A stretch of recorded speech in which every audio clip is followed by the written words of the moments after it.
And here we go, everybody. Welcome to the show, to the Barn Burner program on a Tuesday, as The soothing sounds of Dean Mulberg. as we look at that hollow, empty space on your screen, if you're watching on YouTube or Facebook or wherever you're watching live, as we do not have a Rhettster today. We are sans Rhett. He was very active on social media last night, though. I bet he was. Did you not see? I did not see. No, I did not. See, and you're a bad teammate. Okay. You gotta get push alerts from Then Rhett's tweets. He does it like once a Bring month. me up to speed. Well, he was in the suite for the Leafs and Sabres, as we know. Mhm. And we have 3 Rhett items in the Pinder report. Oh. But essentially, you could see the shit-eating grin on his face, even though the camera was pointed the other way. Yeah. As he said, "Great to see the Leafs faithful heading for the exits early," because Buffalo was up, and they were. Yeah, they Nylander would score after that to make it Yeah. closer, but they still hung on to win. Nylander.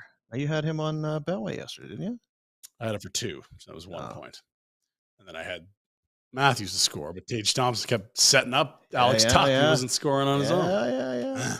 Hi, everyone. Welcome to the program. We are here in the Tower Chrysler studios. Tower Chrysler, the only Tower Chrysler dealer that we recommend. Only one you for need to know. When it comes to Tower Chrysler dealers, there's really none better than Tower Chrysler Dodge Jeep Ram here in the city of Calgary. We have got a show today. It's a game day. Helmets on. Let's go.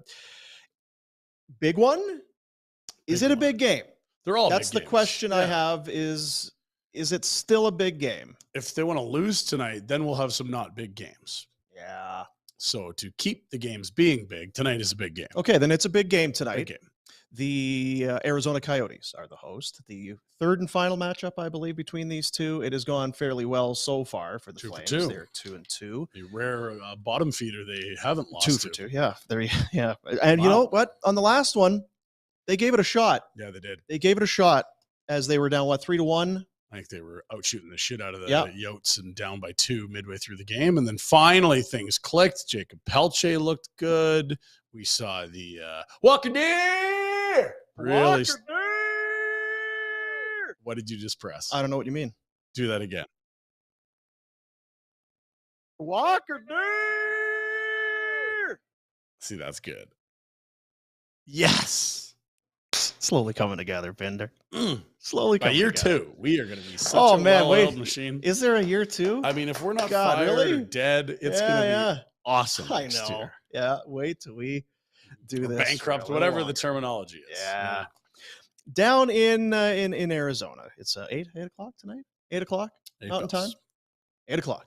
Don't know what they do there for time zones. Don't know if they have daylight savings. I just know it's 8 o'clock here at the Mullet Arena. You know what? Dan Vladar was in net for both wins so far against the Coyotes. Really? Is there a chance? No. Okay. Because I saw it this morning. It's like, okay, well, I remember that. I shouldn't say there's no chance. I just think it's a very, very slim chance. Yeah. I mean, Daryl has What are you not been doing? shy about using Markstrom now that he, again, looks like Jacob Markstrom. No, We're waiting a while for him to look like this. Don't yeah. go frittering it away now. Do you like the fritter? Describe the fritter. Is that the loosely No, top? I'm confusing if it you with ha- Danish. What am I? Yeah, the Danish is rectangular with kind of Stuff in almost the like middle. crystalled sugar on top with Yeah, the yeah, yeah. slots, and then you can see the Mhm. the apple or the cherry inside. Yeah, the goo. The fritter is, again, it's kind of rectangular shape, but not necessarily. It's bigger, thicker, but it has apple inside, but there's no opening on it. It's just like it's like a soft ball of dough and apple I'm filling. not going to say no to that. I mean, Yeah. am I losing sleep dreaming about them? No, but I'm definitely going to hammer a few of Yeah, those it's pretty good. if there's a plate of them on the table. There. Yeah. There's the fritter and then the cruller. I do like the cruller, but I'm more of a fritter guy. Okay. Yeah. I'll take your word for I'll it. be frittering before I'll be crueling. I believe that is a term that Rhett tried to use on the old show. Yeah. Frittering away. Frittering away. Yeah. Yeah. Frittering. Can't be frittering away all these points, wrapping them up in dough, baking them, covering up all Yeah. tasty. Can't be doing that with these points. Jamming apple Frittering them? inside Come there. on. Frittering up. Ramming them with cream, huh? Let's no Rhett today, but we got our NHL insider who I just assumed we would not have today Why? because I believe there's general managers meetings whenever Oh, there's that's some right. kind of whoop-de-doo kind of a deal. He's traveled out. He's done. Frank Seravalli is there, but or maybe he is there and is actually He's just there. making time for us. Let's bring Frank Seravalli into the conversation. He, of course, with Daily Face-Off and Well, there he Nation is. Network. He's at home. He is at home. Huh. Very odd to see you not at a. Are you jealous? Are you having some FOMO watching all the other insiders traipsing about, hobnobbing? That's good words. Yeah. No. I was en route, and when my delay on Sunday reached hour 4, I pulled the pin. I've just had enough. Oh, I've had enough dear. of travel BS, and I'm just like, come on, man. Get it together. Can't do it. Now I want to ask Frank because he's like a steely veteran and an insider. But then I remember like he's younger than all of us or something crazy like that. Has travel always been this hard? I feel like it's been an absolute fucking nightmare. And I Feels get like the a bugger pandemic, but like still now it's a nightmare. Why? We should be good at this now, right? Planes in the air, airports, all this shit's been happening for a while. Been around. It's been doing this for years. Frank, what are you hearing? I don't think it's any different than it always has been. Okay. I mean, this is year 14 or 15 for me, traveling a lot. I don't notice a difference really much at all. Okay. It's a good point by you. If there was any other industry that has gone backwards, you don't get from point A to point B any quicker. No, slower. Flight times are kind of the same. You gotta slow down, slower. Gas, yeah. It's Security gotten lines worse. are longer. Imagine if now you got to take your fucking shoes off because one idiot tried to light his shoes on fire. One fucking asshole, like 20 years ago. If some guy took a dump in the aisle at the grocery store, now all of a sudden it's like, oh, well, we can't have washrooms at grocery stores. Can't have grocery one stores asshole now. did it on Earth once. That's right. See, imagine if grocery stores. That'd be terrible. If any other. Here's the amazing thing about travel is that the prices haven't changed. Like the prices of flights haven't changed, which means that more people than ever are traveling, and it's just bogged down the entire system. You know, we're going to hit record numbers year after year of people that are getting on planes. And for whatever reason, you could still fly from Calgary to Arizona for $99. Like how's that possible 14 years later? Once you leave the US, it's not cheap anymore. But yes, that's the best thing to do is just get across if you're Canadian, once you get across the border and then plan your travel. Then fly all over the fucking place because it's $100 anywhere you want to go in the US. Crazy. We can't go to friggin' Edmonton for $100 from here. No, truly, you can't. I'm actually having a hard time getting through this segment because right before you brought me in, you guys were talking about the frittering and the crawlering, and then at the very end, you didn't even notice. Boom! We got a Pinder. Is he just like he stuck in the ram him with cream? And I'm like, yeah. Hey, I rammed him with cream. All right, let's go to Frank now. After we rammed him with cream. He's a sick we know we gotta keep up with Frank. So where are the GM meetings? Question number 1, and number 2, what? Obviously, just potential rule changes. What do the GMs? Because we know there's board of governors and owners meetings and all that. But what do the GMs actually accomplish? Usually not much. It's a lot of talk and not a lot of action, if we're being totally candid. Yesterday, for instance, they had the 32 GMs broken up into 4 groups of 8, and they discussed in their breakout groups a lot of different things. One of the big topics was sort of needless fights after big hits. And they determined, with some help from the player and puck tracking and people watching and logging games, that 89% of the fights that occur after a big hit, the hit was clean. And so they're saying, do we need to do something about that? We have an instigator penalty. Should that be enforced more? Should we change the dynamic of the instigator penalty because it comes with not just the 2-minute minor, but also an automatic 5 and 10? That's 17 minutes of penalties. And when it's 17 minutes of penalties to hand out, that means that on 89% of those fights, well, only 42% of them have had the instigator properly applied. So that was one of the big talking points on Monday. But eventually what they worked themselves into was, let's table this and continue to talk about it. We're not sure what we want to do yet. So that sort of moved to the item, the agenda item today, as well as high sticks, inadvertent high sticks of teammates that should be video reviewed, because a lot of times, the referee sees the head go back and they raise their hand for the high stick, but it should be, checked out on video to say, hey, this was actually from a teammate. This was friendly fire. And same thing with puck over glass. So that's another topic that was covered on Monday, was should we institute video review? Because I know that's what every fan wants, is more video review to see if the puck properly cleared the boards or not. God, this is boring shit. Eh? I mean, we've talked about it for about 100 seconds. That's too much. And I'm ready to gouge my eyes out. God, I'd rather go back let's to not do Cruelers. that. And imagine those guys, highly paid. Oh. Okay, now what we're going to do? Like, who is it? Is it like who's running this? Frank Brown? Like, who's running these meetings? Okay, guys, here's what we're going. Ladies and gentlemen, we're going to have some breakout groups, and we're going to talk about huggy bluggy, flogga blog. It'd be Charlie Brown teacher within a minute by last name, first letter. God, go A to F over here. It's amazing. Exactly. Yeah. So now, you know what? You were checking your phone there. Is there any breaking news? Got anything going on there? Kind of. No, I just was tired of listening to you guys. Big trade, yeah. Is there a rule in the NHL today that you would change if you could? Is there one that kind of just grinds your gears? Yeah, coaching youth hockey, one of the big things that sort of bothers me is that you can still ice the puck on the penalty kill. That's been a big rule change in USA Hockey. I don't know if it's the same in Canada or not, but when our guys are on the penalty kill, you cannot ice the puck. It's still icing. And so it's one of those really odd things to explain to an 8-year-old as you take him to an NHL game to watch, or you watch on TV. They're like, oh, that's icing. And you're like, oh, no, it's okay. The team took a penalty and now they get to do something they weren't allowed to do before. So you're going to have they allowed to change after the icing? Or I know I'm getting really deep into the minutia on 8U hockey in the US. Well, yeah, I think you are, yes. So it doesn't matter anyway then. Ice it, change anyway. Yeah, I don't know. But if you're talking about generating more offense, like why not? Like why is it that NHL players can't be forced to make a play with the puck as opposed to being on the penalty kill and just firing it down the other end of the ice? Sure. I mean, there's lots of ways. Like I've thought about the whole penalty is 2 minutes, make it a full 2 minutes, score as many times as you want. Used to be. That'll deter idiots from taking meaningless penalties. It'll also change the way GMs make up teams. You might get more skill. What a shame. You get more scoring for sure, right? But this feels like July stuff. Jesus.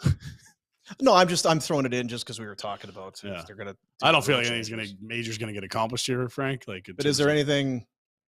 Is there one? It took me a while. I guess I'm okay with it. The automatic puck over glass. We let the refs have their opinion, and they're reading the game, and they have judgment on every other thing in the game. But now we've taken away any possible judgment on this. It's just an automatic 2 minutes. I love it.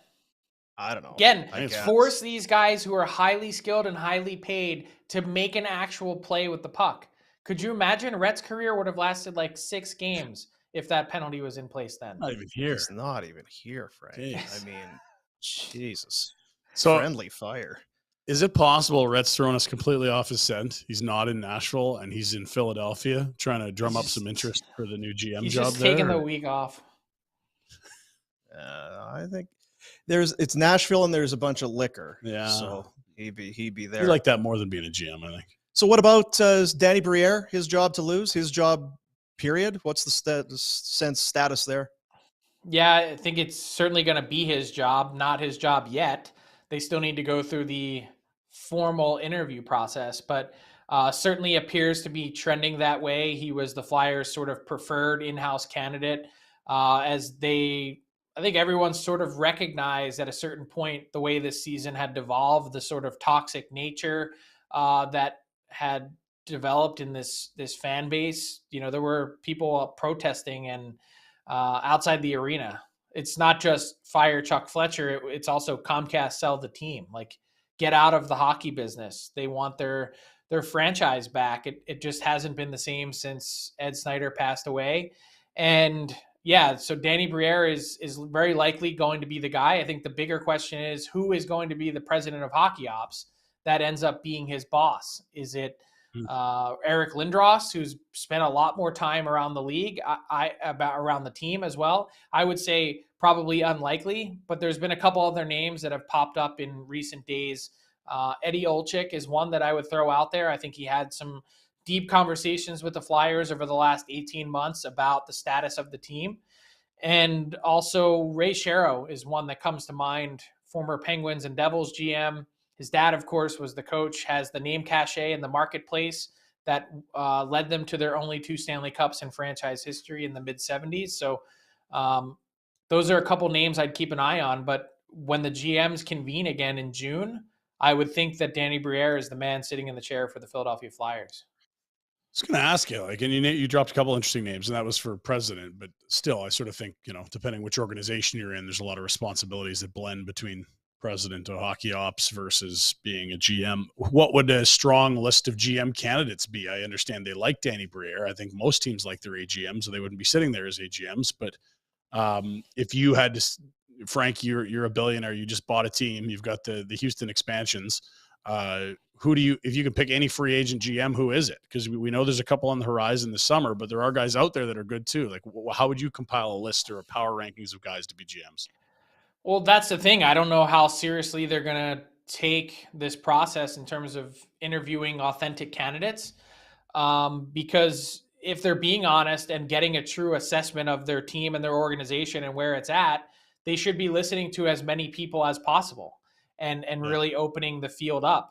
If I were purchasing the team and installing a new general manager and putting in a president of hockey ops title, the first person that I'd be calling would be Eric Tolsky, the assistant GM of the Carolina Hurricanes.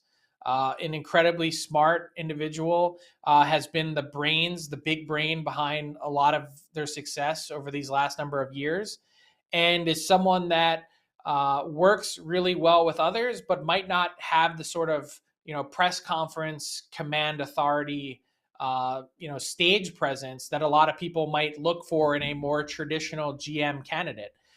He's like one of those guys that is so smart that when you talk to him, like you actually feel like you're not on the same planet as him. And that's not a knock on him at all. It's just that I don't really care if my GM is front facing or not. I only care if my team wins. I don't care about winning press conferences. And that's what you have the president of hockey ops for, is to take some of the heat off the GM, allow him to do his job, manage the corporate business, and be the guy that stands there in the press conferences and takes bullets. And if that's the case, if you truly want to win and you're the Flyers, like Eric Tolsky started his career as a Flyers blogger for SB Nation. Really? Wow. I mean, what better fit than that for someone to come in and run your team? I love Berkey here in that president role, and I would never say go give him the full reins as GM. I don't know that. I think his skill set's so perfect for what Frank just talked about. Get some really sharp hockey people and let Berkey be the guy that deals with media, that does the luncheons, that schmoozes with high-end clients. Like he was perfect at that here. Now, is it working in Pittsburgh with he and Ron Hextall? Because from a mile, 100 miles away, it doesn't seem like it's going swimmingly there. Well, I think it's going swimmingly between the two of them, which is probably really all that matters, because the reason why Brian Burke works as president of hockey ops is that he's not a pretender, in the sense that he's not in there dictating that you need to do this, this, and this, and then holding the hammer over your head telling you to do it. He is the sort of, he's the overseer and has that, presence in the room to be an advisor and a guiding voice or light, but he's not telling you what to do. And that's why it works. That's, I think, the real hang up when you change from one person that's all encompassing, like Chuck Fletcher was, to splitting it into two parts. Is it can only work if that person that has the sort of so-called higher title as president of hockey ops cedes all of the decision-making process to the GM, and then is only there as a support feature and is there as a public front-facing person. So Brian Burke was able to do that in Calgary. He did it, and he's doing it in Pittsburgh, and he's he's hitting that circuit that you talked about, the dinners, the luncheons, the sponsors, the corporate responsibilities that no one really wants to do or has time for. But, for $2.5 million, Brian Burke will do it. And to be fair, like I think what you're alluding to is the team might not look dominant, but I mean, they're in the Sid, Malkin, Letang window. They have to keep going. I guess what it is, it's more, you had him there. I just thought for a long time, Ron Hextall was a respected hockey guy, a hockey executive. What about his body of work there? And what about his body of work in Pittsburgh? Because I think I asked you a couple weeks ago. It sure seemed like there were a lot of unhappy, at least media people, with what the Penguins were doing. It's wholly unimpressive. That's the best way to describe it. He was sort of touted in Philadelphia as this draft expert and guru. And yeah, the Flyers have advanced a number of players to the NHL. Travis Sanheim, Travis Konechny, Ivan Provorov. Those players have gotten there. Carter Hart as well.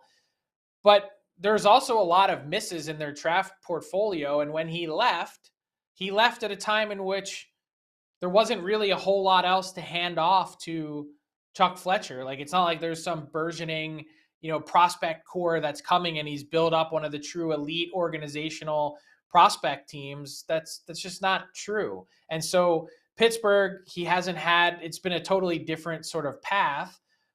But once they went down the road of signing those guys, Malkin and Letang, and then Brian Rust, and they resigned Rickard Rakell for a long time. Once you sign all these guys to long-term deals, to then pivot at your first deadline after that and say, well, we're not going to give up our first-round pick. Maybe this team isn't good enough.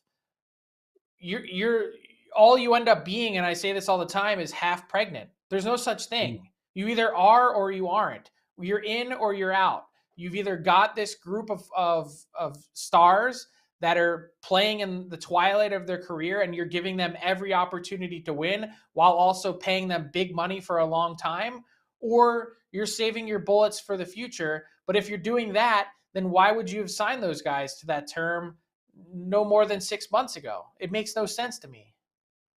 Yeah, they're puck committed when he got there, but not using your first. That's a good point. Yeah. Are GMs, is it just me getting older and now these are guys that I watched? Or is the GM job, is it becoming more for younger people? Because I was just looking, Drury's 46, Briere 45 if he gets it. Mike Breer's 48. Have we had 40-ish year old GMs, or is it changing a little bit because of, like you say, that director of hockey ops, and then you have somebody else who's ordinarily maybe an AGM who just takes over the GM spot? No, I think it's been somewhat consistent. There's always a few outliers. There was John Chaika in Arizona. He came in at 27, obviously didn't last that long.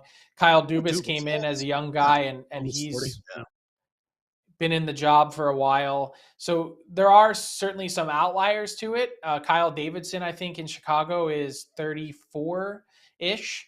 So there's always a couple guys that are a bit younger, but then by and large, it's mostly been an older GM population. You think of the David Poyles, the Lou Lamoriellos, the Ken Hollands. That group is obviously beginning to change out. David Poyle stepping aside in Nashville in a few months. I'd expect this is the last contract for Ken Holland in Edmonton as GM. That's all going to turn over and become younger. But I think it's always sort of been in that 45 to 55 range, and mostly of former players, and some just end up hanging on a bit longer on the back end of it. What about you for the GM job in Philly, Frank? I think you could do a better job. We also didn't you start as a blogger and a writer, and now look how smart you are. You're in Philly. You're already there. So smart. Or you want the director of hockey ops? Is that what you're saying? That's it. That would be president of hockey ops. I could win a press conference, I think. Sure. Yeah, you could go schmooze with clients and go on trips and press the flesh. That's hilarious. what they say. Right. Yeah. Get pizza brought in when everyone's hungry and hammered. Go up to Jasper to play hockey, whatever they need. You could do that. Yeah. You know what? Drop some LB still. Yeah. You know what he did last week? He upset the apple cart in our town. Really? Did you see what happened? He came on here and started doing he's just throwing his elbows around. I don't know why they're not playing Jonathan Huberdeau on his left side. Don't you know that he set a record there a year ago? You dumb son of a bitch. You put him on the. He's already playing on the right side since before Christmas. What are these guys thinking? I don't remember the And then like that, but okay. all of a sudden, it becomes big news, and Daryl Sutter bowing, caving under the pressure that you placed upon him and the team, putting him up back on the left side. 2 points. Do you know how many calories I would burn if that's what I was actually doing all day? That'd be amazing. Frank Seravalli, I might actually be skinnier. About time. Yeah. Like, I'm not knocking anyone else or criticizing, but like, Pinder, the first thing you said when I brought it up was, this has been since Christmas. Mm-hmm. Why did it take until March 7th to be a talking point? Well, I think because he wasn't good before Christmas on the left side. But I do think there's some more there on the left. I don't know that it's the difference between 115 points and 50, but it might be 10 or 15 points. We said it yesterday. I've talked you away from this. It just seems like when you're scrambling, when you're just searching for answers, wouldn't you just kind of go back to reset the dials to things that have worked? Past experience being such a great teacher so often, it just seemed like it was a natural thing. But there seems to have been a lot of things that were natural to us and to a lot of fans that could have happened here long ago that weren't. So I just add it to the list, maybe. Not having Milan as a top 6 forward for 6 weeks. Yeah. All I'll say is I think what it speaks to is, and I'm not making excuses for Jonathan Huberdeau, this season has been a flat out disappointment. There's no two ways about that. But I think what it speaks to is how uncomfortable a year it's been. Like, it seems like nothing has been right. And then you add this on top of it. Like, I just think there's been constant friction there from start to finish, whether it was ice time, whether it was deployment, whether it was, who his line mates are. He has not done what he needs to do. But at the same time, I also can't think that anyone can sit here and say he's been put in the best position to succeed. Is that fair? That's totally fair. There's lots of blood on lots of hands here for sure. Calgary's outside looking in right now. In the East, Florida's on the outside looking in. Washington's had a down year. What's the biggest disappointment for a team to potentially miss this year? Not necessarily those three, but what would be the biggest, like, oh boy, that's not good? Because it feels like this is a hot market. And Florida was a President's Trophy winner last year. Washington felt like just stamp them every year. I would say, what's interesting? I was talking to an NHL head coach about this yesterday afternoon. We were just, BSing about whatever. Yeah, throwing those elbows around today. And he goes, what's amazing about, he unprompted, he said, what's amazing about the Calgary Florida trade is like, and just frankly, Calgary in general, the offseason last year, is no one's happy. Everyone has gotten screwed 14 ways from Sunday on this deal. Tkachuk goes to Florida, has a great season. He gets his money. Maybe he's the only guy there that's happy in Florida saying, well, we have a game-changing player. But the Flames on the outside looking in at the playoffs, Weegar started incredibly slow. Huberdeau's had a miserable season. Johnny Gaudreau walks thinking that he's going to get a pile of cash and be able to go home to Philly or New Jersey, and gets neither and stuck in Columbus on the 32nd place team in the league. Like, this has been an entirely miserable experience for just about everyone involved. And to say which one has been more miserable than the other, it's hard to pick, but I would lean on it. And as much as the President's Trophy, does or doesn't mean anything, the Flames also won the division last year. So it's not like they're that much better off. But I would still say both those teams headed into this season thinking, worst case scenario for the Florida Panthers, and this is coming directly from their management team, worst case scenario, we'd be battling for 7th or 8th. Yeah. In the past, like in the past, you've seen these sorts of things arise. I always think about, Luc Robitaille. He was just such a great LA King. There's some guys that leave and then they come back. I mean, David Perron was in St. Louis how many times? But because of the numbers and the salary and everything else, even if the Flames wanted Gaudreau back, let's say, and if Gaudreau wanted to come back, it's just not as easy to do those sorts of things anymore, where you get the guy who's maybe like romance, maybe It wasn't a go out, money thing. see other It people, was a then you purely realize, hey, it want was thing. Like it's if how the Calgary Was it Flames money? wanted to bring back both those players, it had nothing to do with reshaping the cap or money. They had room for both. Mhm. It was purely, and I don't even think it was Johnny. I don't think Johnny had any issue coming back. I think he wanted to come back. In fact, not to relitigate this again, but the Flames the day before thought that he was coming back.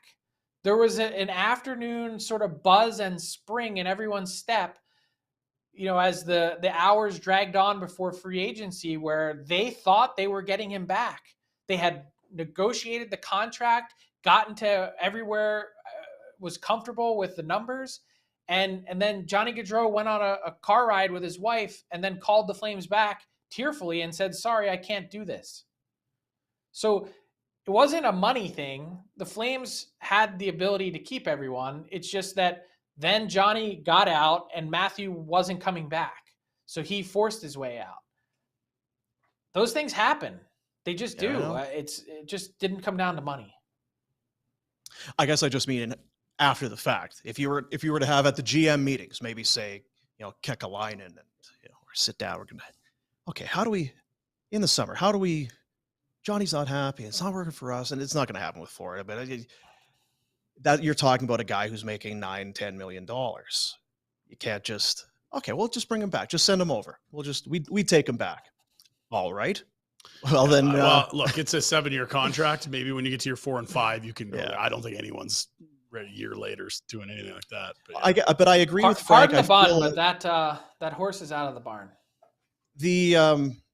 I believe all of that to be true. Not that I would ever dispute you, but I do think that there would be Johnny on his own. Yeah.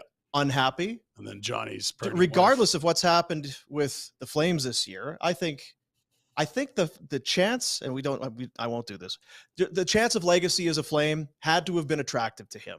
Jersey in the rafters, all that sort of thing, and it's seemingly gone now. And he left you knew $14 million on the table. That's a lot of money, right? You knew Columbus was a good team, but was not necessarily a terrible team, but not to this degree. I saw on dailyfaceoff.com Mike McKenna writing about the Carolina Hurricanes. What do you say? Pretenders, not contenders anymore. I don't know if you share his point of view, but they lose Pacioretty for the season. They thought he was getting him back. He comes back, he gets hurt again. Svechnikov might be done for the year now. Timeline, yeah. They got their doors blown off a couple times. They're having on the weekend, having a hard time scoring. Are you agreeing with McKenna, or is he being a little hasty? I think it's pretty hasty. Like, this has been one of the most consistent teams in the league. I love that he has his own opinion, and I love that he's able to put it out there and willing to put it out there. It just, for me, the Svechnikov injury changes the equation for sure. This is one of the elite shooters and volume shooters in the league, and I think on a team that sort of lacks that superstar punch, that not having him would really hurt, and they're awaiting more imaging. He has an appointment actually in 45 minutes, which should confirm that torn ACL that's been reported, and it's a huge blow. There's no question. But to say that this team is, with that defense core and with some of the other players that they have, is any worse than New York or New Jersey or, frankly, the Toronto Maple Leafs, Tampa, like I'm sorry, they're right there in the mix. Yeah. They've done some nice runs here. Like, they haven't lost in the first round, except the stupid bubble where they had to win a qualifying round. It's 4 years in a row. They've been second round or deeper. They went conference final. I love the Kochetkov kid when, they got him inked on a cheap deal. He's going to be the future there. Him and Freddie Anderson. Like, I would not put money on the other side of the table as these guys. Yeah, I like Carolina a lot. It's kind of surprising looking at that. I guess I just haven't looked in a while. The stats there. We had the stat graphic up for the Carolina Hurricanes. I didn't realize that there was that big of a drop off in terms of goal scoring. They just strike me as being such a balanced team that it was Aho, Necas, and Svechnikov, and then Brent Burns as the next point getter. Burns having a year. It could be I mean, that could be a significant because then you drop down to Teravainen 33 points. They're a little more top heavy offensively than I kind of thought. That's fair. And again, if you got Pacioretty, that's someone that would slot in there nicely. And if they had Timo Meier and if, I mean, you could. Was that a team that left you wanting more at the deadline, Frank, given that they were, clearly in the best position to win the Metro at the deadline? Not me, and a lot of people have been all over them for it. Like, I love that they set their sights on one player and they didn't get him. And so instead of scrambling like chickens with their heads cut off, overpaying for the next guy on their list who isn't nearly as impactful, because the market says we have to, they're like, we're good. We're going to add a 50-point defenseman in Shane Gostisbehere for, a third-round pick, and we're going to take a flyer on Jesse Puljujärvi, who's under team control because we have the cap space, see if he can recreate some of that World Junior magic with Sebastian Aho. I don't know if it'll happen or not, but worth a try. They don't run around like crazy trying to fill holes that don't exist. And so they looked at the market and said, this is the one guy that can move the needle for us and change things, and everyone else is just window dressing. And it's not a disrespect to the rest of the market or that they think they're smarter than every other team. It's just that I think everyone gets caught up in winning press conferences and trying to do something that they end up trading away significant future assets for players that I don't like. What do we talk about? The Ryan O'Reilly trade in Toronto? And I know he's hurt, so maybe not the best comparable, but the statistic was that he changed their Stanley Cup odds by plus 0.4%. Yeah. You're speaking of Meier, just to clarify, when they said there was one guy. Yeah, exactly. They said Timo Meier's our guy. They made a massive offer. I actually think the trade offer proposal that they put on the table is better than what San Jose took from New Jersey. Really? We'll see in the end. It's all going to hinge on Shakir Mukhamadullin. But other than that, like, I don't know. Like, why go crazy trying to get another piece that you think isn't as good just to say, we're in it, we did something? Talk to us about your kid hockey. You brought it up already in this interview. You've talked about it before. You're on the ice a lot. How's the season going? How is the coaching?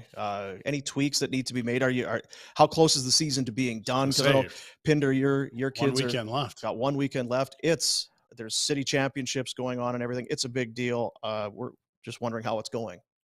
So our season ended 2 weeks ago in the playoffs. We got throttled in 3 games and out, but it was still, we had a great year. We had a lot of fun. Couple crazy parents. Okay. Did you get we're going to need those.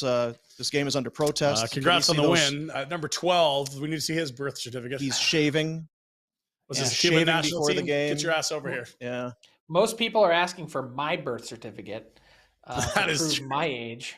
But yeah, just only a couple crazy parents. Like, we had one guy, like, he said, "Oh yeah, we're going to play AAA next year." I'm like, your kid can't skate backwards. What do you mean you're going to play AAA next year?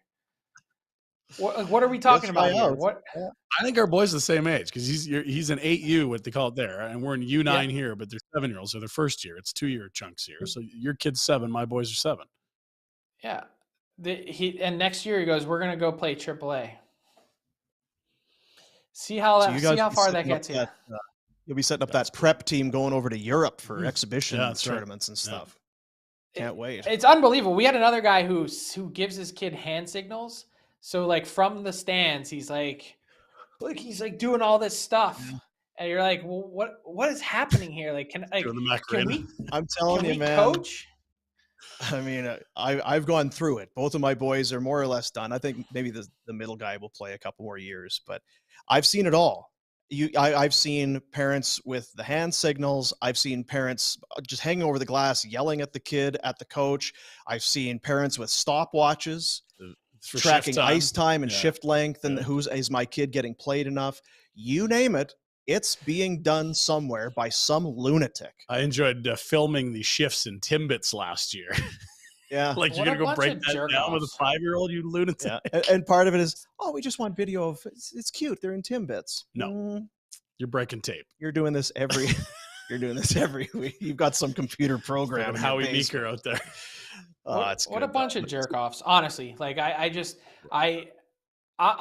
don't take it too seriously. However far my guy wants to go or play, if he decided tomorrow he doesn't want to play anymore, great. We're going to play. I just think it's so important. Hockey was over 2 weeks ago. Last weekend we're at baseball. Like, go do something else. There's a million things to do. It's not making me happy if you play hockey. And I smile with you like I smiled with Ryan a couple weeks ago. You guys with your 7-year-old kids, hey, we're going to ski and play baseball. We're not playing year round. In 2 years, you will both have your kids in spring hockey. It'll be extra hockey. Oh, we're just, the season's done so early. It's only March. It's done so early. School's in till June. Their buddies are playing, so we're going to play. It happens. I mean, that's what you said. It happens. I'm not going to handicap the future, but I am feeling no closer to saying yes to spring than I did 2 years ago before even I had fucking kids. Yeah. I need a life. I can't, if he wants to play spring hockey or wants to do whatever, my wife can take it. I've had enough. I need to break myself. Your kid not playing spring hockey gives you a life? Here to tell you. I need more than that. Yeah, you're right. What was I thinking? So what do you do now? You're a hockey insider. The trade deadline's come and gone. What are you doing every day? Mail it in March, buddy. Attaboy. I like that. Thanks, Frankie. Good to see you. Appreciate it. Yeah. See you guys. Have a good week. Take care of yourself. You too. There he is, Frank Seravalli, out in Philadelphia, Pennsylvania, on the outskirts of Philadelphia, Pennsylvania. Never been to Philly. Never been to Pittsburgh. It's a lot of that Eastern Seaboard that's still left to do. No Hartford. No. I liked Philly. Oh yeah, and I liked Pittsburgh. Yeah, well, I don't think. Does. Yeah, I don't for sure. Yeah, so it's not California, right? No. But it's a nice area. That whole like Frank is saying, how cheap it is to travel, and on that part of the country, how quick it is to get everywhere. Yeah. You take trains and stuff. It's awesome. Also awesome is Tempe, Mesa. Is that where the Flames are tonight? At the Mullet Arena. Mullet Arena. Mesa's where they want to get the new rink done, isn't it? 3-0-2 in their last 5 games are the Coyotes. They have won 8 of their last 12 at home. And I said it to you yesterday. I don't know that it's because it's you don't want to go into the Mullet Arena. You gotta fight the vendors. You gotta fight the guy playing the organ. It's not one of those. It's not like going to Flin Flon. Let's not get crazy here. But I wonder if this is kind of a young team with no pressure. They're not making the playoffs. They're just having fun. They're loose as can be. Pseudo Ottawa in a way. There's some good players. Clayton Keller's had a breakout season. He's been very good. Yeah. Barrett Hayton's playing well. Lawson Krause. They've got some guys. JJ Moser. The Matthias Michelli. Good young players. They're just having fun and winning some hockey games. They beat Minnesota the other night. Rallied to do it. With a bunch of Wild fans in the house. Right. I think there'll be a bunch of Flames fans in the house tonight too. It's like the last one. Would you like a fun fact? I love fun facts. Do you have more than one potentially even? I could do 2 fun facts. Well, I'm going to need my glasses probably to read this. No, I've got one fun fact. Okay. Because the Flames and Coyotes made this trade a couple weeks ago. The Bros. That's right. So far, Nick Ritchie has a goal in 3 games. First game, yeah. Of course, Brett, he's been unstoppable. Is that right? Since going to the... Both Nick and Brett Ritchie have scored for both teams, marking the first time in NHL history a pair of brothers have scored for the same 2 teams in the same season. It's never been done. That's a lot, yeah. Brothers, goals, both teams. Brother. Same 2 teams. Brother. Which I guess, the odds of being traded for one another is kind of slim. Brother. Let me tell you something, brother. Yeah. When do we see Nick again? Not soon, hopefully. Because if you're not changing the lineup, that means you're still winning. Gosh. I think the challenge of getting Nick in is it feels like the coach is married to Milan and Trevor, which I would understand given the jewelry club, that they're veterans and that he's not trying to explain a system to those guys. But I think Walker Duehr is a better player than him, and I don't think he can slot into the top 9 and take someone's job. And then it's the dumb penalties and yeah. And as you mentioned, you gotta Walker Duehr. That guy's got to be in the lineup. Don't take that guy out. Don't you dare do it. So you had other fun facts, but it's the Pinder? No. I was just. What Would I like a fun fact? Yes, I'll take 2 if you have 2. Now, usually I save these for when Rhett's here, but he's gone this week. So more video, more content being provided by Shoveler? I don't know if this was the Shoveler. I feel bad. I keep saying it's the Shoveler sending us videos. Someone on Rhett's network. Someone in his orbit has sent us some video. I didn't realize, we had talked to him about fishing and all that I guess over the last few weeks he's gone ice fishing. Oh, well, he did say there was that big fish bake in Buffalo. Yeah, so maybe that's when it was. And he went ice fishing. Now, again, we've talked to him about his apnea issue, outdoor.dental online. Mm-hmm. If you can't sleep, if you got apnea, you're snoring, your quality of sleep, the amount of sleep you get, it affects every part of your life. And apparently it was going to have a hell of a time ice fishing, but fatigue sets in. And then, let's see. Here's the video. It's obviously his buddy sending the video. Yeah, it's his buddies. I'm not sure which one. It's Razor. It looks sunny day. Look at that. Батя, нормально? He's flipping. Oh boy. Нормально все? Нормально, говорю, все? So exhausted. Рыбачишь? Давай, рыбачь. Клюет? Boilers. Ага. Jeez. Got his camo on. We saw him dropping his laptop last week. Now Let's go here. You can catch your death out there, Ryan. You don't have to live like this. That hypothermia, right? Gosh almighty, Rhett. Get some rest, buddy. Dr. J. Patel. Maybe when he's back. Jesus. When he's back in town, we'll set up an appointment because we cannot keep having. I honestly thought that was a walrus and some rocks. That's horrifying. We can't keep having this happen to poor Rhett. Oh, man. And it's maybe you're not falling asleep ice fishing necessarily. Hey. But if you snore and you're having your quality of sleep is affected, then your life can be better. I am on the fast track to get to Dr. J's. Are you really? That little thing I had going on last week. Yeah. It's really not helped with my sleep. I got sentenced to the basement last night, snoring too much. Is that right? So breathing's waking you up. Yeah.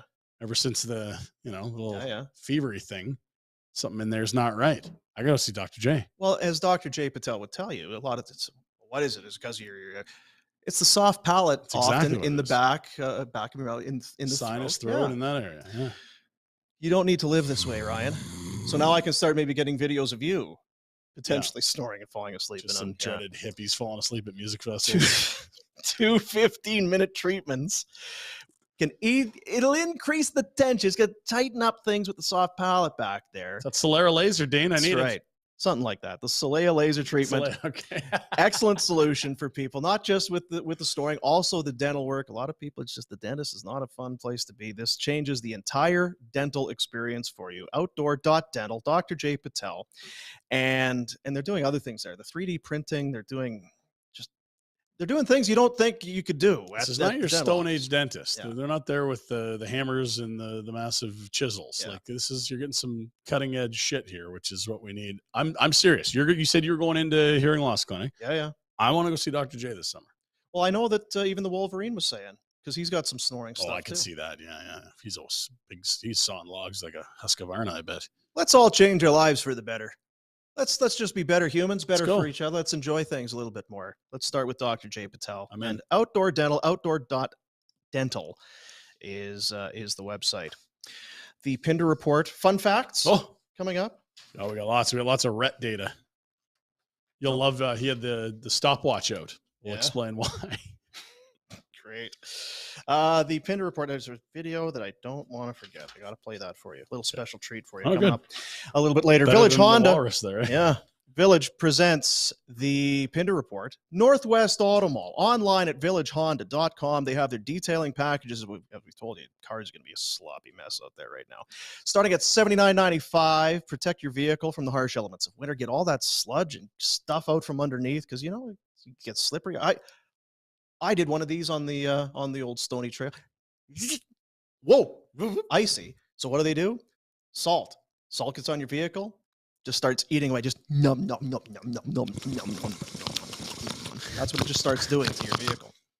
Village Honda won't have it. Nope. Detailing packages, protect your vehicle, and that sweet, sweet smell inside and out. Why wouldn't you? Village Honda, Northwest Auto Mall, online at villagehonda.com. It's the Pinder Report. Well, we'll start with the action from Mullet Arena tonight. Yes, it'll be a near capacity, probably mid 4,000 type like attendance number for the NHL team. Really hoping to get a new arena in the greater Phoenix area. Flames 2-0 so far this season against Coyotes. Let's take a look at the lines for the Calgary Flames. First Coyotes, that's fine. Sure. Keller up top, Hayden, and look at that. Forever a Flame, Brett Ritchie. Top line right winger. Who knew? Good. If only they'd used him on the top line right wing. You take an awful lot of runs at Brett Ritchie. And I have no problem with Brett Ritchie. He's the best Brett Ritchie can be. Comes in, he's on a league minimum. If he's lived up to his contract and expectations. No problem. If everybody else did on this bloody team. That's true. I'm not worried about the guys making less than $1 million. They traded him out of town. You can Kevin Rooney their asses to the AHL if they're no good. Doesn't even hit the cap.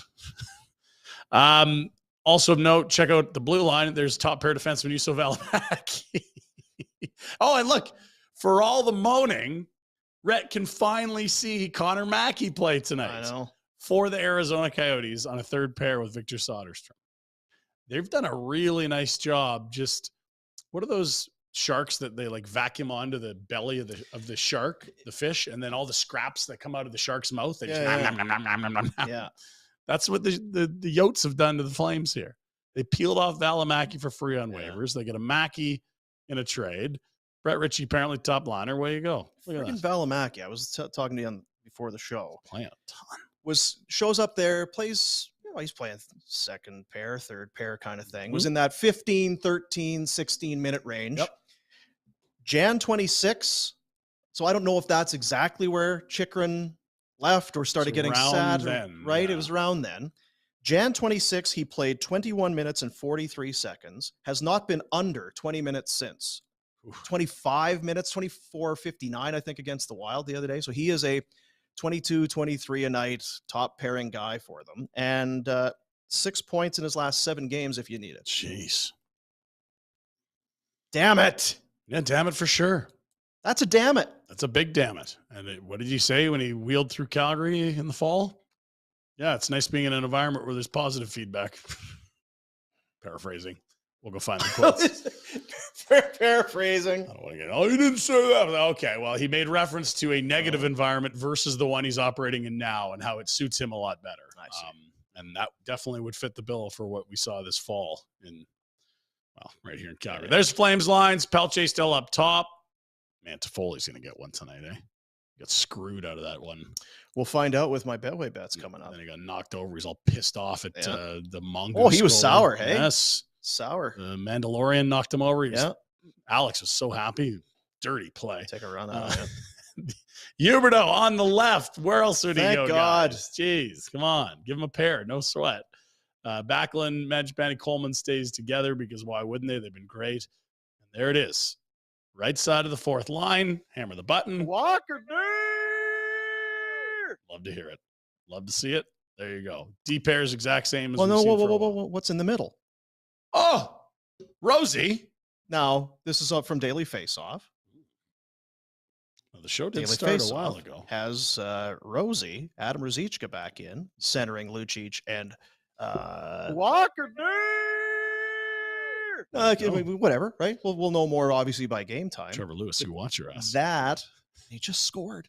I know. Buried that. That's why I'm surprised here. It would be nice to see Ruzicka get in. And I know he has done little to nothing in a fourth line role. Yeah, that's true. But man, he showed in certain situations he can provide offense for you.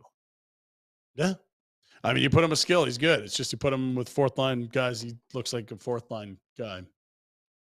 He's like, look where he is in the team for scoring on the number of games he's played. I know. Anyway, that's that. We'll move along. Here's the standings in the Western Conference. As there's the pair, same as always, since the Stetcher edition. Are you happy with your boy Stetch? He's a good puck mover. He's been as advertised. He's not huge. He zips the puck around. He moves well, and he's going to battle his ass off. He's just the smallest guy in a lot He's of puck slight. battles. He is slight. But I've liked him. He's shown up on the score sheet a bit. I mean, as much as you love Dennis Gilbert's tenacity and fearlessness, this is a more quality player in the league at this point. It doesn't necessarily, what it doesn't do is it doesn't calm down Zadorov any. Than Gilbert, maybe, but I hear what you're saying. You want the turkey soup to the right of Zadorov. He looks like he's just galloping away out there. Yeah. Okay. Stallion. So the standings in the West look as such. Get a win last night, do the Avalanche. Stop looking at the Avalanche. They're gone, Dino. They're flying. Winnipeg is the closest by points percentage there. Nashville's still ahead of you. You are 6 back with games played even with Winnipeg.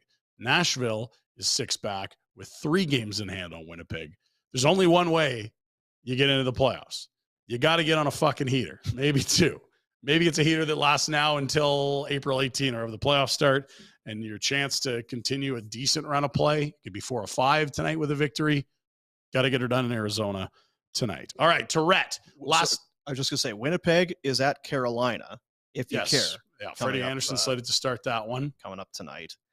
And those teams actually play each other later in the week as well. Nashville looking like they're idle tonight, if you care about. So we don't care about Colorado, and I mean, Nashville's kind of there, but Nashville's got Detroit, Chicago, Winnipeg coming up. Winnipeg's got Carolina, Boston, Nashville. So they play each other. That game clearly we go to overtime to screw the Flames. Away we go. Sure. Tale as old as very time. Good point. Yeah. Yeah, exactly. Rhett last night. Boy, you want to talk about jet lag, getting turned around. Frank's moaning about travel. Look what Rhett had to deal with yesterday, getting from Buffalo over the lake. Totally exhausted. These flights are killing me. 20 minutes and 39 seconds. Private jet from Buffalo, not to Pearson, to Billy Bishop, the downtown island airport, where you take a little ferry right into the action in downtown Toronto. That is how you get it done, Rhett. Well done. It's shocking to see him, catch a break. You know what? The beauty about him with the private jet is he doesn't have to buy the seat next to him to have more space. That's right. Yeah. Usually that's his move is to buy 2 seats for the solo flight. Right. So now there's no telling. Maybe if he had to sit beside someone, then there's just a little more space in those. Feel bad for him. Yeah, it looks like there's a lot of leg room. Shoehorned in like cattle. Okay, so that's getting to the game. We get to the game. We get a little food update, and he's actually giving some kudos to the Toronto fans. He loves Toronto. A mic wasn't working for the American anthem. We caught this live, and I was like pushing the mute button on my TV. I'm like, what's going on here? Why isn't this? So the mic didn't work for the anthem singer, and the Leafs fans finished off the Star Spangled Banner for the anthem singer, and then the mic was working again so he gives kudos there. I asked him how the escargot was because he's fancy in the suite. Yeah. Canadian salmon and lovely roast beef. Delicious. That is a good Rhett meal right there. It is. You'd be happy with that. Now, and you know what's great is probably everyone else would have the salmon or the roast beef. No. He would have both. Sir, the salmon or the roast beef? Yes, please. That's right.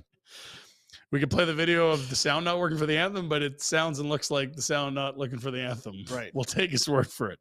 Next from Rhett, it's 4-2 Sabres at this point as they rally back from, I believe, a 2-0 deficit. And nobody loves watching the Leafs lose more than Rhett Warner. As a former Sabre himself. Yeah. A picture of the Leafs fans heading for the exits. Nice watching Leaf faithful exit the building early. And there's a picture of people getting up, gathering their belongings. 5 minutes left in the third. Got to beat traffic, Dean. It's beautiful. He had his full Sabre thing going. Hey, yeah, I hate these Leafs. Yeah, I'm a Sabre at heart. He always does have some, like we all do as Western Canadians. There's a certain amount of disdain for the Leafs, and it maybe ebbs and flows depending on what characters are around there. But he's been pretty consistent about his disinterest in any sort of success for that. And club. he is a Buffalo guy. He is totally a Buffalo guy, not a Toronto guy. Bad news we alluded to for the Carolina Hurricanes potentially with Frank. It is Svechnikov. Mm-hmm. Mr. Svechnikov! I hope people know what you're doing. Jordan Martin. Well, that's right. Yeah, Jeez. but if people have not seen that video, they'll wonder what the hell's the matter with you. him. Mr. Svechnikov. Yeah, could be a torn ligament in there. Stammen thing. Yeah, in there. I know Collateral, like a Brindamore said after, and maybe season ending. Now, part of that could be severity of injury, and part of it could be we don't know how deep we're going to go in the playoffs, that sort of thing. But that's not good for. Well, if Carolina. it's an ACL and they confirm that it is, that's the season. And you're past the deadline, and you didn't do a ton at the deadline. Not a ton. Does it change? Because you talked about it with Frank. Do you then go in? Do you go harder for Timo Meier if this happens 2 weeks ago? Oh, sure, of course you do. But that said, I still think the identity of that club is a superb blue line. They defend really well. They get good goaltending. That hasn't changed here. But yeah, they were already not super dynamic offensively, especially when you compare to who's in that division. New Jersey's got all kinds of skill up front. I know. And the Rangers, good Lord. It's like an all-star team there and up in that forward group. Okay, more injuries last night. Arturi Lekkonen's return to Montreal. Montage. Got a montage. Former Hab. Montage. Yeah, of course. They love the montages in Montreal. He was great. I think power play, goal, 3 points. Hurt though. Leaves the game, doesn't return 4 to 6 weeks. Busted digit. Galley, another former Hab. Montage. He gets called up. He's a point per game player in the American League this year. Is Galchenyuk a point a game? 33 and 33 for the Colorado Eagles. Boy, he had a great start to his career. Looked like they had struck gold there. And then not so much. Not so much. Swap for Domi, right? Swap for Domi. He bounced around there for a little bit. But went to the Leafs for about 3 weeks. He was back again, and then he left the Leafs, and he was done again. East standings still crazy. Buffalo got that win yesterday. That helps. I mean, it hurts Alex. Apologies for that. Galchenyuk, a former senator, Alex. Is Jesus. Sorry. Alex. Okay, produce the show, Alex. Let's talk about your Senators now, huh? Buffalo passes them with that win last night. Games played even. I still think we get a good finish here. I'm not suggesting that other people don't think that. Like, there's a lot of teams here. Any one of those teams in the bottom want to reel off 5 or 6?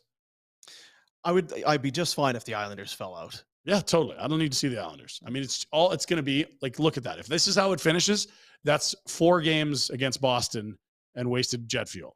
7 nights and wasted. Wasn't that how Daryl described Colorado last year? 8 days. Jet fuel in 8 days. Yeah. So that's the East. Let's move to non-hockey. James, film enthusiast Garoppolo, is a Las Vegas Raider. Jimmy G! You can't be hanging around with these mediocre quarterbacks like Derek Carr. Now, can we talk? Because we can talk about it here. So we'll explain what you. Well, when he was new in San Fran, he was spotted at a restaurant with a film star, a porn actress. Yes, that kind of film. And she was kind of on the back nine of her career. Who was it? Well, she was blonde, and surprised she didn't fall forward. Balance was going to be an issue. How do you spell Garoppolo? It's 2 R's, 1 L. Excuse me, 2 P's, 1 L. Oh, porn. Anyway, I think it was better for her career than it was for his. But, he's the handsome fellow. He's got the 5 o'clock shadow going every day. And wasn't afraid to be going to a nice restaurant in San Francisco with someone who made half her living on her knees, I believe. Kiera Mia, who back then predicted a Super Bowl victory for the 49ers because, quote, everything I touch turns to gold. Well, they lost that year in the Super Bowl, I believe. But he got him there.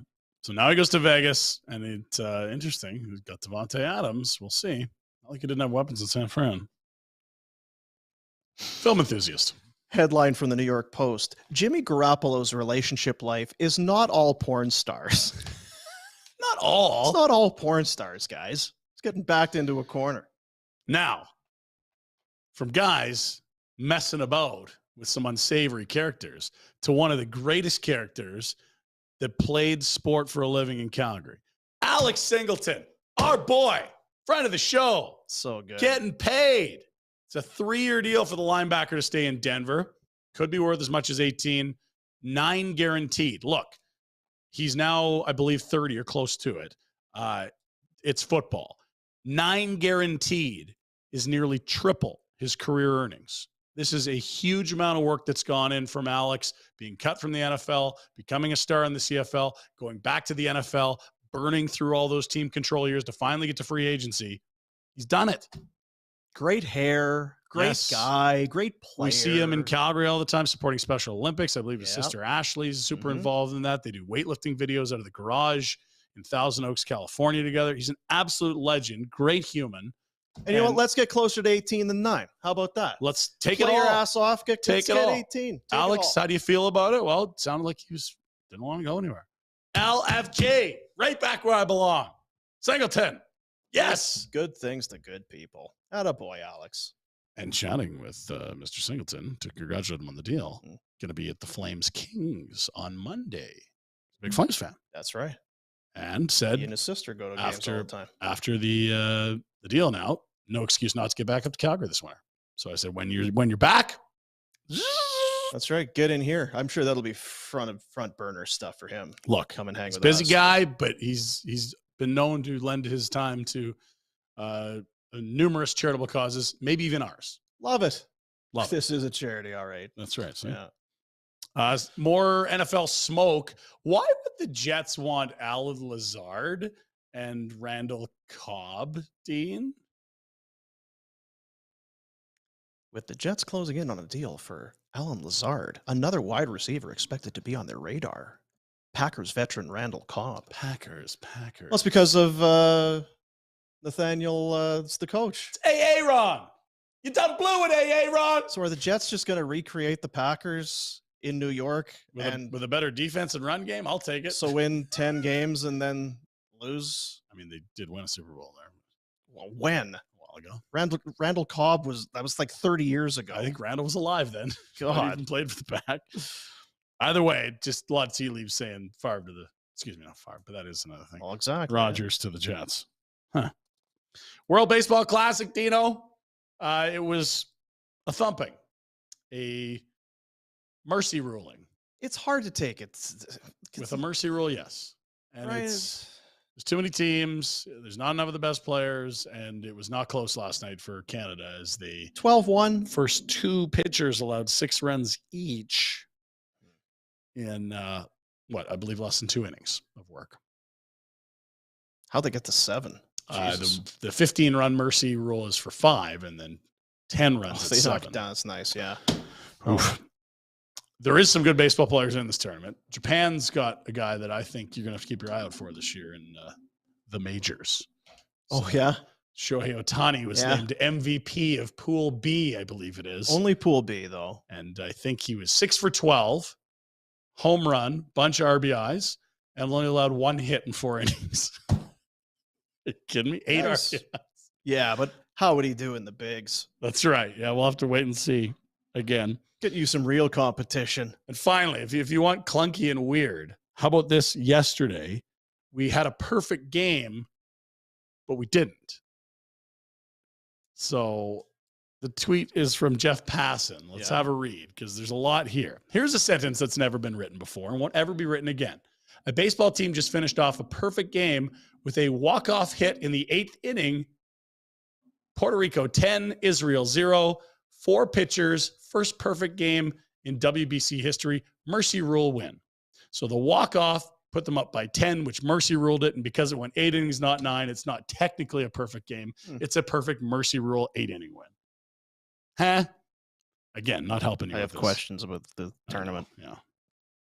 Well, and you'll be thrilled to hear an expanded field expected in 2026. Well, didn't I see did Chinese Taipei fall out or something? They've been relegated. They're going to have to. That's tough, yeah. Difficult. Like Canada's got Colombia, if I'm correct today. Oh, dear. Need a W. Beat Great Britain, lost to the U.S. Let's go. Grey Cup was awarded to Winnipeg today for 2025. Your next 3. Hamilton this winter. Love Hamilton in the winter. Vancouver next winter.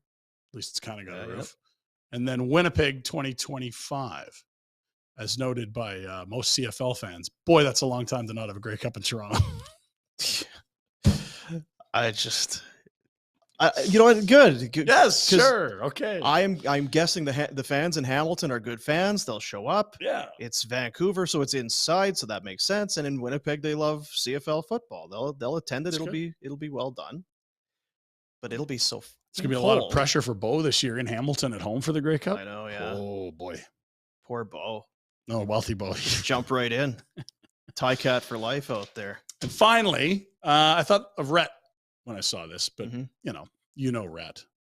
Just, there's some really great hockey players that before TV and before, Regional 6, there was couldn't make forward passes for a while. Like, we're just so skewed to the presence. We have the present, the recency bias in our heads. We only talk about the great players of today. Like, nobody looks way back and talks about the Dick Pinches of the world. Old Dick Pinch. Born May 3rd, 1942. 6'2", 195. Look at those sideburns. So this is how you wedged is it old in. Dick Pinch. So who brought this to your attention? And that's how you wedged it in, is by Rhett, recency bias. That was Dean, kind of a meandering way to get to use the name Dick Pinch. That's the Pinder report.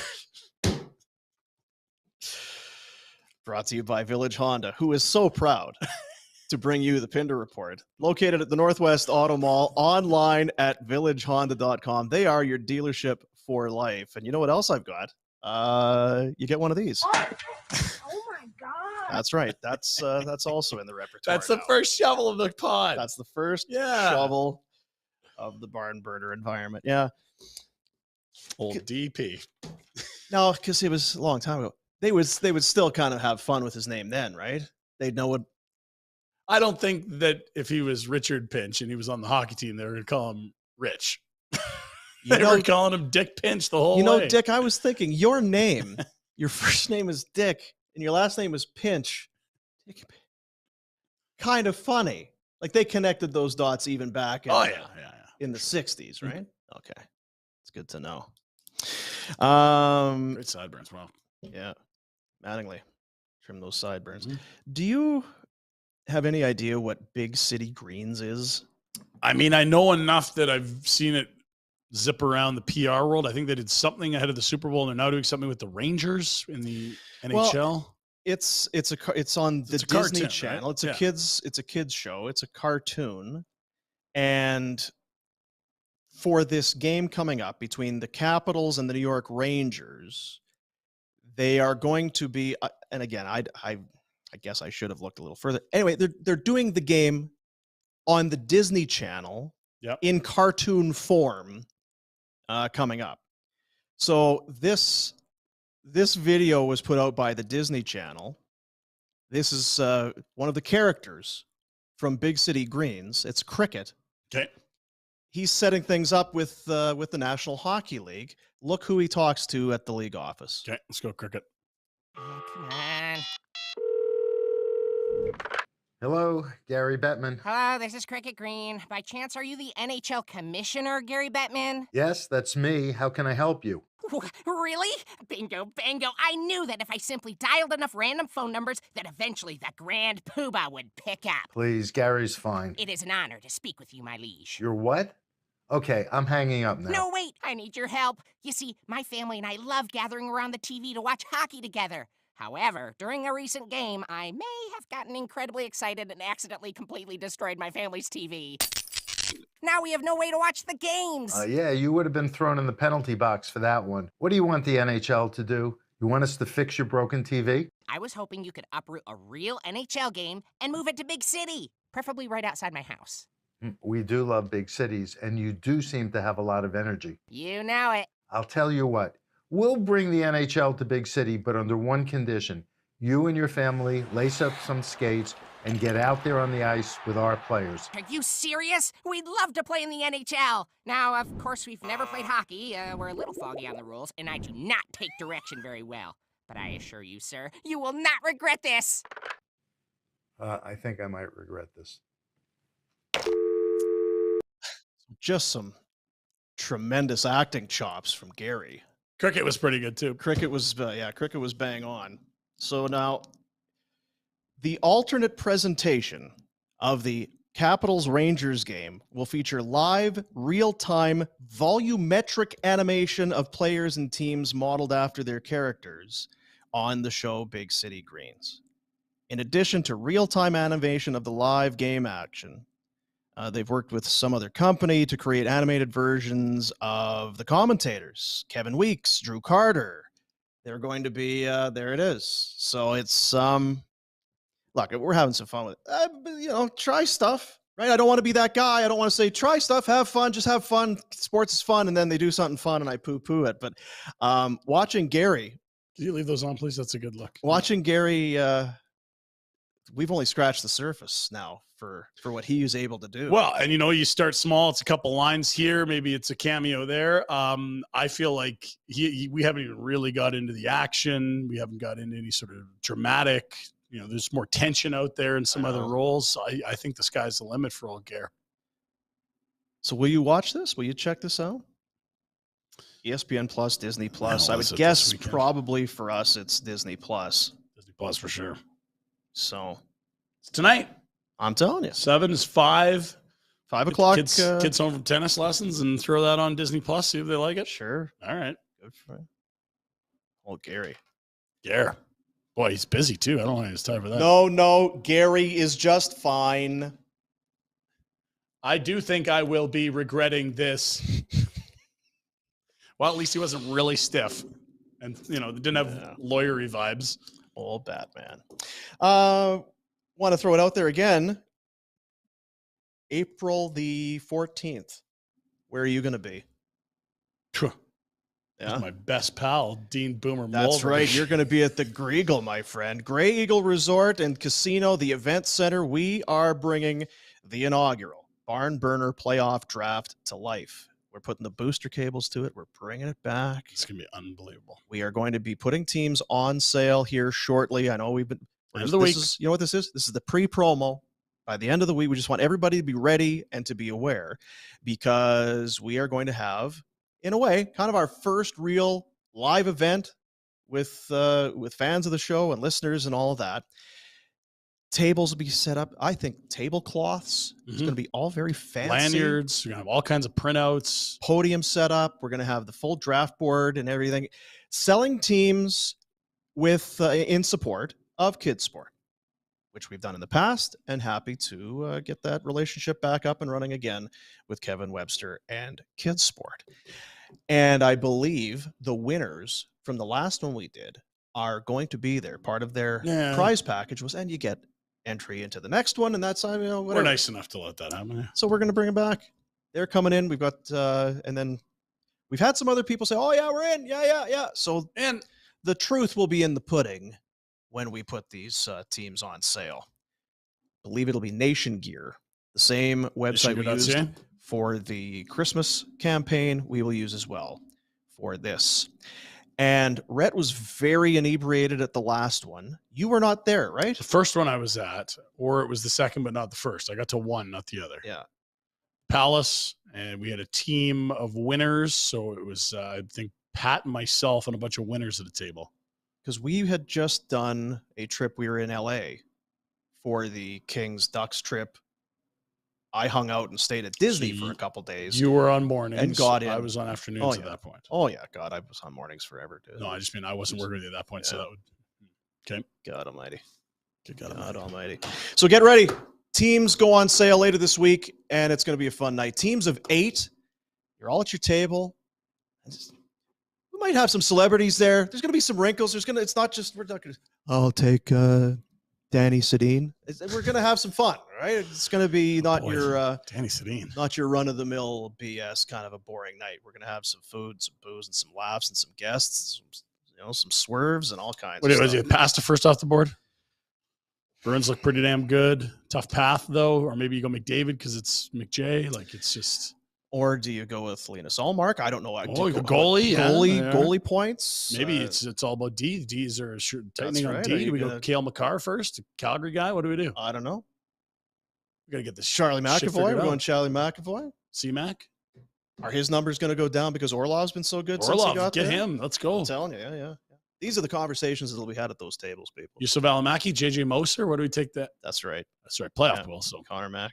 Yeah. And I know he's listening because he's been texting Greg, our buddy Greg at Bonton Meats. Great. I'm not. It's not important what he's saying, but just know this: Greg likes hard, honest working people. He doesn't So like he hates people. us. He doesn't like, I don't know what he's doing with us. He doesn't like people that have excuses. Okay. Like maybe, I was playing on the wrong wing or whatever. It's like, you know what? Enough excuses, just play. Yeah. How about just Get out there and play, how about? Mhm. And that's the kind of no-nonsense kind of mentality that he's brought to his business. Let's go. We're a butcher shop. We're the meat market. Why would we bring in subpar? No excuses. Just get the best. Only the best. Get the since AAA Alberta 1921. beef. Let's Get the go. best cuts. Let's not. Wait a minute. Let me look at. We're not putting that out on the floor. Only the best of the best. And he's been chiming in. And again, I'm just waiting on him because we've got the playoff draft. I believe that there might be another event where we might be partnering with me. Well, I Do a mean, little thing. he'll probably have a little more marketing budget once Rhett gets back to town in April. Coffers will be flush it's been all rough. the time. It's been rough on Bonton Meat, which is why we want to tell you, do slide by. The Warner hello. move has been just devastating to the bottom line. Calgary tradition since 1991, 28 Crowfoot Circle Northwest, beef ribs, pork ribs. And again, you may not think of it. You can go grab your lunch there. They got the meat pies. They've got some stuff already prepared in the one showcase. I don't know that I've had a meat pie from there. Oh, And that's my ridiculous. goodness. I love meat pies. They're dynamite, man. And you know what? We're going to go up there. We got some things. We're going to do a video and show you. I've told you about it. Yeah. The machine that they have, the units that they have to make the meat pies. Yeah. It looks like it's a medieval torture device. I like that. That's what makes the best pies. And hopefully, they put your balls in there, give them a squeeze. Dick Pinch. Yeah, Dick. Well done. Bonton Meat Market, longtime friend of our show, friend of ours, and has just been doing it forever and for good reason. Is he coming to the draft or is he holding his cards tight to the vest? I don't know. We want him there if you're listening, watching. It's a Friday night, and it's because we've reached out to a few people, but people have lives, Ryan. People have things going on in their world. If he wants to tell us in a week that he wants in, it's going to be too late. I know. It's going to be full. So just commit, make it work. Free range poultry, grain-fed Alberta lamb, milk-fed veal, fresh Alberta pork, AAA beef, the best of the best, 28 Crowfoot Circle Northwest. Delicious. We'll do our Betway Bets. You know what? I wanted to mention this. On Thursday, the Flames are in Vegas to play the Golden Knights. I saw this on social this morning. The Vegas Golden Knight Foundation, we call it the 50-50 draws here. They have a 51-49. And what they are doing with the 51-49 raffle on Thursday is taking, obviously, I'm guessing probably 51 goes to the winner. Maybe that's what they're doing. Maybe the house always wins. Whatever it's it Vegas. is. I don't know. But the half-ish is going to be sent towards ALS research in honor of Chris Snow, Flames Assistant General Manager. Amazing. That's a great... Snowy Strong. Awesome. So very cool that they would think to do that and that they would be doing that. So if you happen to be going to Vegas, I guess, buy a 51-49 ticket or do whatever you can. But either way, their heart in the right place. We do take our shots at Vegas, but good to know that there's, not all dark black hearts in there. And Kelsey had posted a video recently after multiple trips back to the hospital in the new year. Chris was back out on the ice again with his son. Amazing. I can't talk. You're going to break down. You'll cry.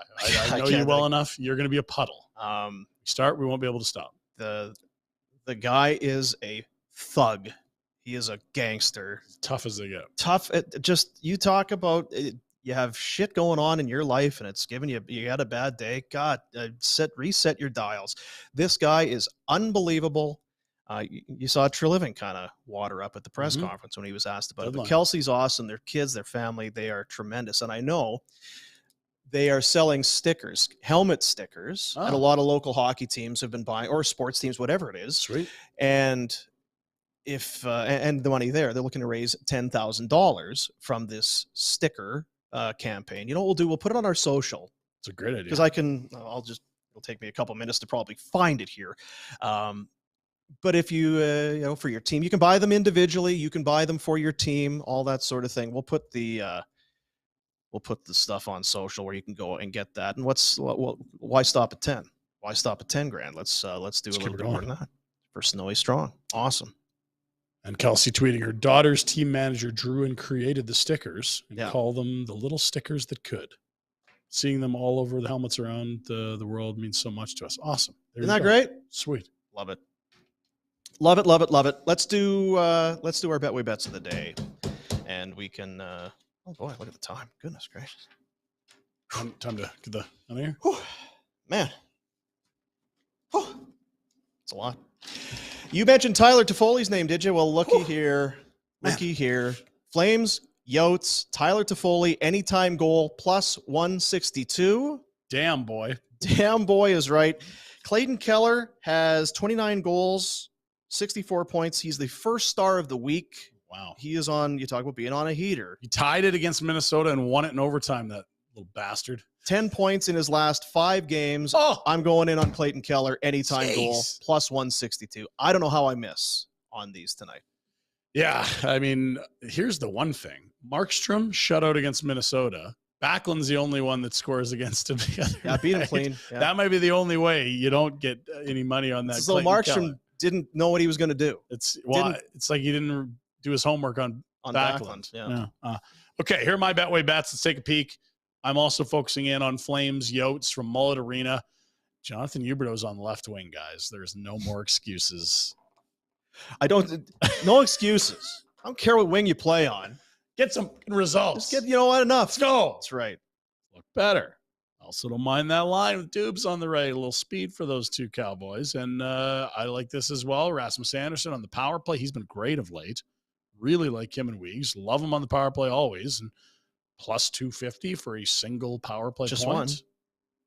I Now- hit one of those two. I'm way up. Now they're going to have to score in the power play. That's correct. It's the only thing. Do you remember the game they had in Arizona? I While do, ago? yeah. I feel like they did a couple times there. So there you go. Those are the Betway Bets of the day. Get the app on your phone, play along at home or wherever you are. 19 years of age, Ontario iGaming. You see it all there. Betway Bets of the day. Thank you to Betway. Betway. So it is, I asked you off this, and there's 12 games tonight. We mentioned the Jets are in action. Carolina, tough Come on, opponent. Carolina, do something for us here. Let's go. Freddie Anderson, hang a 0. Let's go. What's 6 minus 2? Um, Because I'm not doing math anymore. Because the gap right now is 6 points. And if the Flames can win and the Jets lose in regulation, in theory, that should, narrow that gap down. I'm totally with you. 3 power play goals last time in the desert. 4 feels better than 6, right? So much better. So much better. So much better. Come on. Yes, and then they got to play Boston when they get home. First Come on. game back in a road trip. Come on. Let's go. Afterburner tonight. Oh, can't wait. Yeah, me too. Yeah. 8 Afterburner o'clock with start. with Be you and over I by at 10:40 to 11 and overtime. And it doesn't matter. Listen, it doesn't matter what time it is because throw it on when you get in the car tomorrow. we just care about you putting out more content after every Flames game during the week. We've got a little post game show. We call it Afterburner. It's available on Facebook, goes live everywhere on video, and then the audio is available for your download, whether you're on your Spotify, Apple, wherever you're getting it, wherever you're getting your It's podcasts. on the buddy YouTube Live. Let's go. So maybe you don't stay up for the game, and you're thinking, man, Should. I was very tired last night. I had to go to sleep. I wonder who won that game, and boy, I really wonder what Boomer and Pinder thought. Afterburner. Who's that Download it. loudmouth and the fat guy? I wonder if they had anything to say about this game. Those guys look really tired. God, they look old. God, do they look weathered. I was excited to see when they went to video, I could see them. And then I'm like, Jesus, I don't need to see this God, anymore. imagine what they're going to look like after the Vegas game in 2 nights. That's another late game for the Saints. And Rhett with his fishing trip, Yeah, it's there's just Rhett. a lot of bad looks. There it is. We appreciate you, everyone. Have yourself a fine rest of your day whenever you're taking this in. We'll be back tomorrow, tonight as well. Burn it. Have a good one. See you, buddies. Rhett would say Oilers suck. Yeah.